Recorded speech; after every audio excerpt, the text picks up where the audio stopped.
Hey y'all, in today's video we're making homemade scalloped potatoes and we're using our dry mix that we made for our pantry. I'm going to show y'all how it turns out in a recipe. When you have these pantry essentials, it don't take long to get dinner on the table and do it on a budget. Okay y'all, in today's video we're going to be using our homemade scalloped potato mix. I'm going to show y'all how to use it to cook some potatoes using our mixture we made.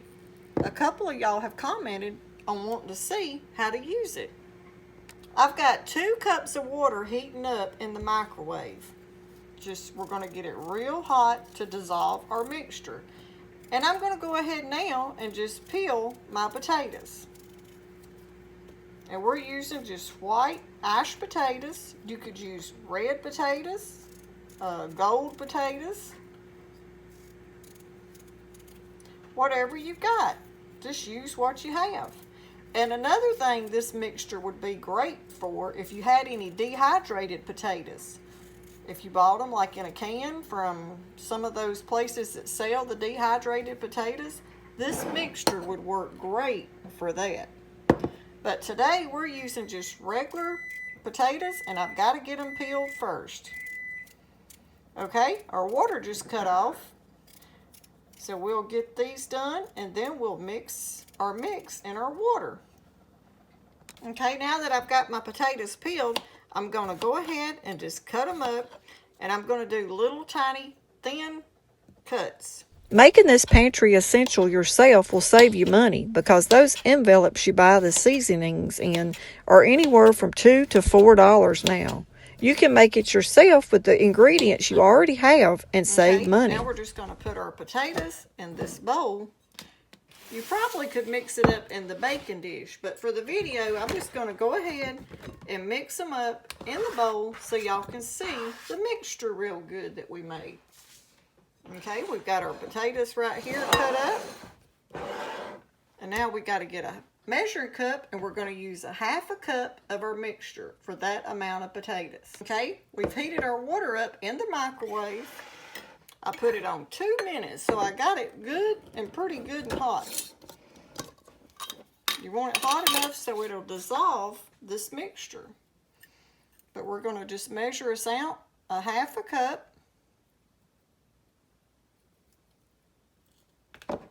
And we're going to add it to our water.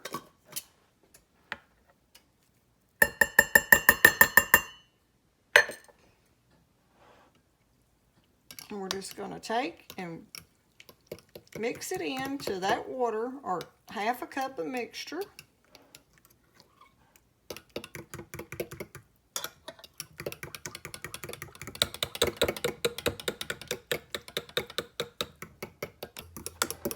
Okay, and now just take your mixture and mix it. And we're going to stick this back in the microwave for around another 1 minute.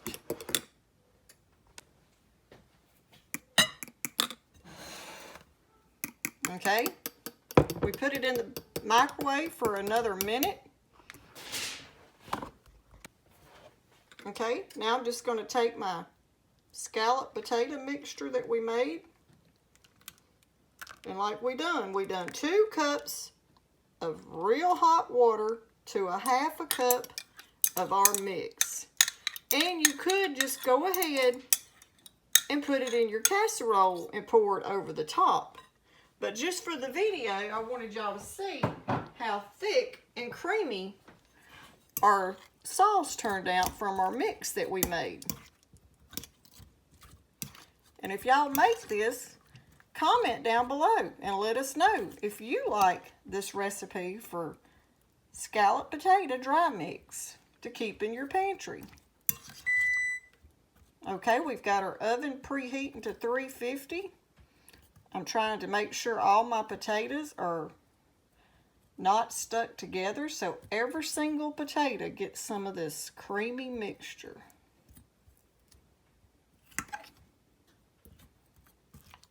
Okay.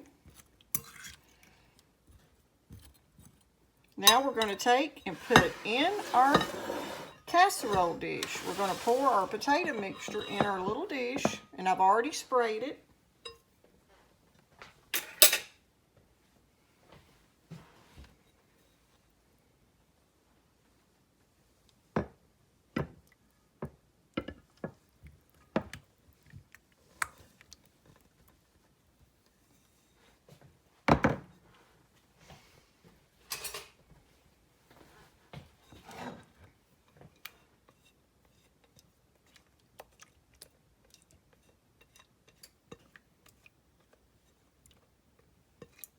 Make sure we get all that out of there.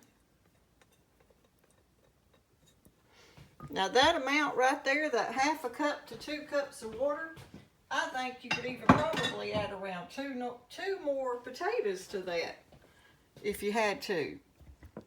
Right here is 4 potatoes that I cut up for that amount. Okay. We're going to make sure every little potato gets some of that sauce on it.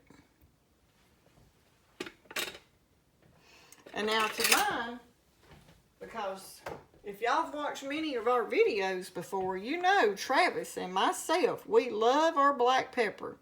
And the next time I make this, I'm actually going to put a little bit more black pepper in ours. So I'm just going to top that with some black pepper. And like we talked about in the video where we made this mix, you can add some butter to it once you get it mixed up. So I'm just going to add some real thin slices, not much, of butter. Real butter, not the fake stuff, to ours. Now this right here would be good without the butter, but butter makes everything better.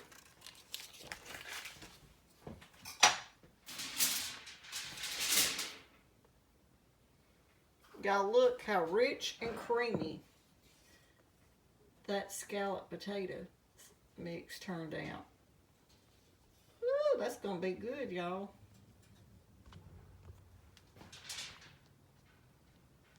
Okay, now we're just going to wrap this casserole dish because I don't want it to dry out. So the potatoes get good and tender. And then, once I get my potatoes tender, I'll take this off and let it brown a little bit. Now this right here, you also could add some cheese to this. But we're going to just go with our mix today and see how they turn out. Next time, I might add some cheddar cheese to the top. Or even mix it in my mixture once I get my mixture in the water and heat it up. I might add a little cheddar cheese in the cup before I pour it over my potatoes. But we're going to bake this now for around 35 to 40 minutes.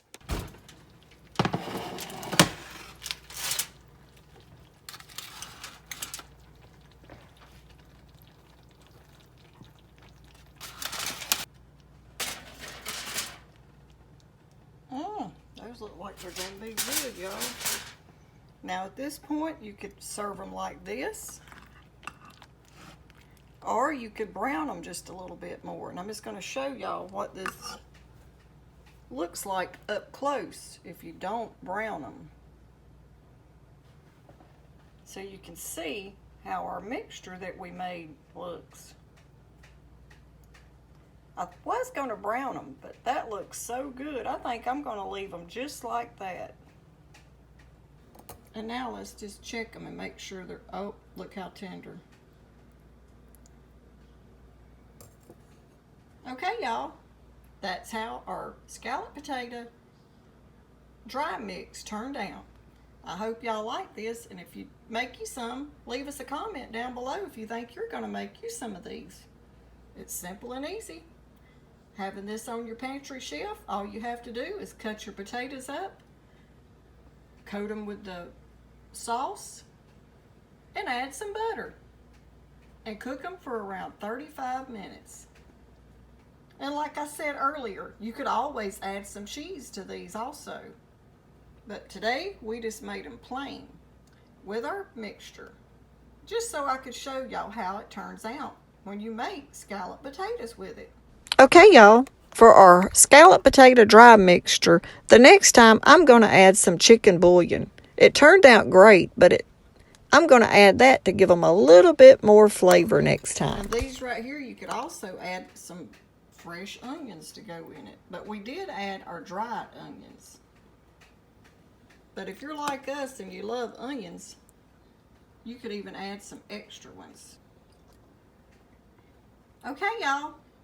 Like always, thanks for watching. Like, share, and subscribe.